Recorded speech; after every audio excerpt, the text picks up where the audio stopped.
बेटा, था वो दृढ़ता का भंडार। वल्लभ भाई पटेल नाम कहलाता था सरदार।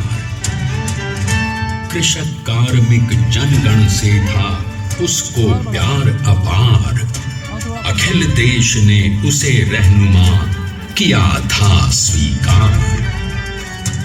गांधी बापू का शिष्य, सत्य अहिंसा का अवतार, किंतु एक भारत करने को धर लेता हथियार। लौह पुरुष संबोधन था वो लोहे की दीवार। तेज पुंज तुम, शक्ति पीठ तुम, बल का सागर अपरंपार। ऋणी देश का नम्र नमन तुम स्वीकारो सम्मान।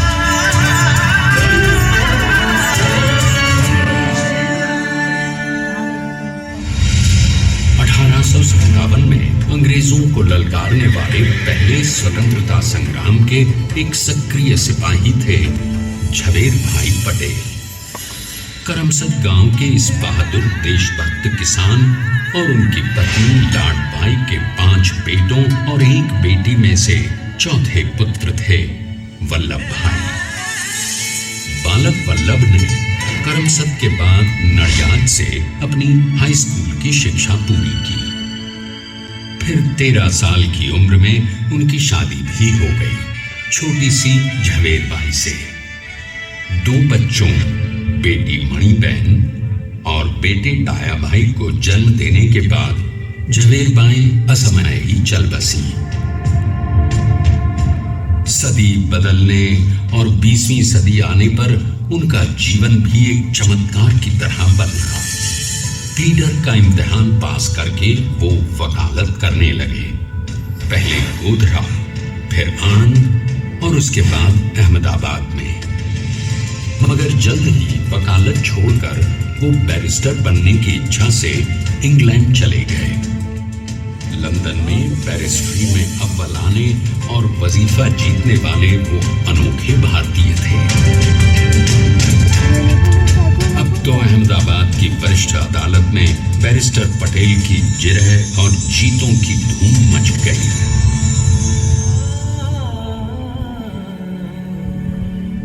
तभी एक युग पुरुष ने वल्लभ भाई के जीवन की धारा ही बदल दी। दक्षिण अफ्रीका में सत्याग्रह के अहिंसक अस्त्र से गोरे शासकों को सबक सिखाकर भारत वापस आए बैरिस्टर मोहनदास करमचंद गांधी से मिलकर वल्लभ भाई ने अपने कुछ वर्षों से सीखे विदेशी व्यवहार और संस्कार हमेशा के लिए त्याग दिए और अब वो अपने खेड़ा के किसानों को हक दिलाने के लिए बापू के साथ आंदोलन में कूद पड़े। अब उनके पैरों में जूते नहीं, गांवों की धूल थी। हृदय में भारत भूमि की शस्य श्यामला धरती। मन में थे गांधी और मस्तिष्क में एक नए स्वतंत्र भारत का सपना।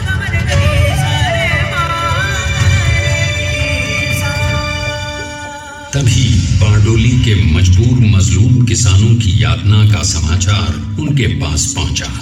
तुरंत वल्लभ भाई वहां पहुंचे और यूं शुरू हुआ भारत का सबसे बड़ा और सफल किसान आंदोलन बारडोली।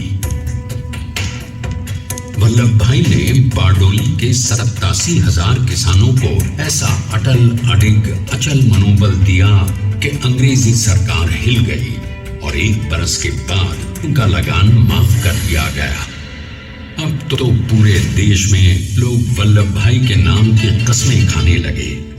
स्वयं महात्मा गांधी ने कहा, अब वल्लभ भाई मेरे शिष्य या साथी नहीं, सारे देश के सरदार हैं और देश को मिल गया एक अनोखा असरदार सरदार।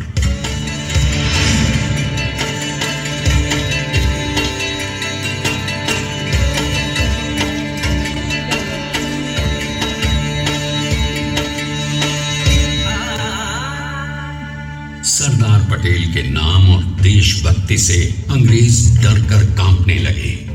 1930 के नमक सत्याग्रह और दांडी कूच में वो बापू से भी पहले गिरफ्तार किए गए। तो सन 1932 में फिर उन्हें बापू के साथ ही जेल में 2 सालों के लिए डाल दिया गया। मगर आजादी के दीवानों को, स्वतंत्रता के परवानों को कौन गिरफ्तार कर पाया है? जेल से छूटते ही सरदार को कांग्रेस के नए राष्ट्र अध्यक्ष पद पर चुना गया और उनकी सरपरस्ती में राष्ट्रवादी भारतीयों ने तमाम ब्रिटिश सूबों में जीत हासिल कर वहां अपनी स्थानिक सरकारें बनाई। किंतु सरदार का सपना केवल सरकार बनाना नहीं था।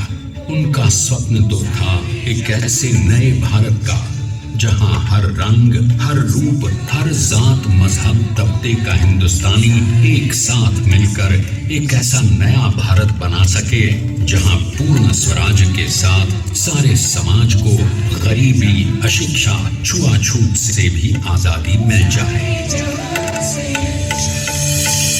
इसकी पहली रणनीति थी भारत को अंग्रेजों की गुलामी से आजादी, ताकि भारत के लोगों की अपनी सरकार सबके साथ और सबके विकास के लिए काम कर सके। बापू की अगुवाई में अब देश ने अंग्रेजों को अंतिम चेतावनी दे दी, करेंगे या मरेंगे, क्विट इंडिया, अंग्रेजों भारत छोड़ो। बस फिर क्या था, संघर्ष की रणभेरी बची। 3 सालों के लिए सरदार पटेल को भी सत्याग्रही नेताओं के साथ जेल में ठूंस दिया गया। 2 सालों के बाद अंग्रेजों को बापू के सभी शिष्यों और